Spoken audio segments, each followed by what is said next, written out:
কোনো ক্ষুধার্ত ব্যক্তি থাকবে না। আপনাদের ক্ষুধা লাগা মাত্রই আপনারা রুটি কলা চাইবেন।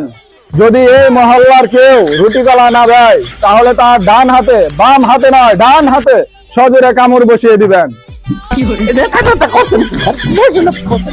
আর লাগবো না। সাংবাদিক ভাইয়েরা একটা কথা শুনেন, শেষের কথাটা আপনারা প্রচার করবেন না, শেষের কথাটা কাটছাট করে তারপরে প্রচার করবেন। সব কথা তো প্রচার করা যায় না। শুনেন শুনেন, নেতার মাথা গরম হয়ে গেছে, নেতার খিদা লাগছে। নেতার খিদা লাগলে নেতার মাথাটা গরম হয়ে যায়। আসসালামু আলাইকুম ভাই। আপনি তো চিনলাম না, আপনি কেটা? ভাই আমার চিনতে পারেন নাই? আমি আম পার্টির চেয়ারম্যান। আমবারে আপনি আমবারে। ও কইবেন না, মুখে মাস্ক পরে রাখছেন যে, এই জন্য তো আমি আপনাকে চিনতে পারি নাই। ভাই প্রবাসের দুই সাংবাদিক আমার পিছন লাগছে, আমি তো আমবারে। ওরা আমার ঘটনাগুলা বাংলাদেশের জনগণকে জানাই দিছে যে আচ্ছা, কোনো আচ্ছা। সময় আমি মাইর খাইতে পারি মাস্ক খোলা থাকলে। আচ্ছা। এই জন্য আমি ভয়ে মাস্ক লাগাই রাখি।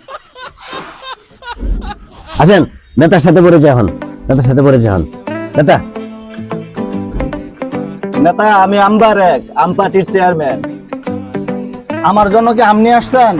নেতা আম তো আনি না, এখন তো আমের সিজন না। আমের সিজন আসলে আমি আপনার জন্য আম নিয়ে আসবো, আপনার বাসায় পাঠাই দিব। আম আনুনি তাহলে?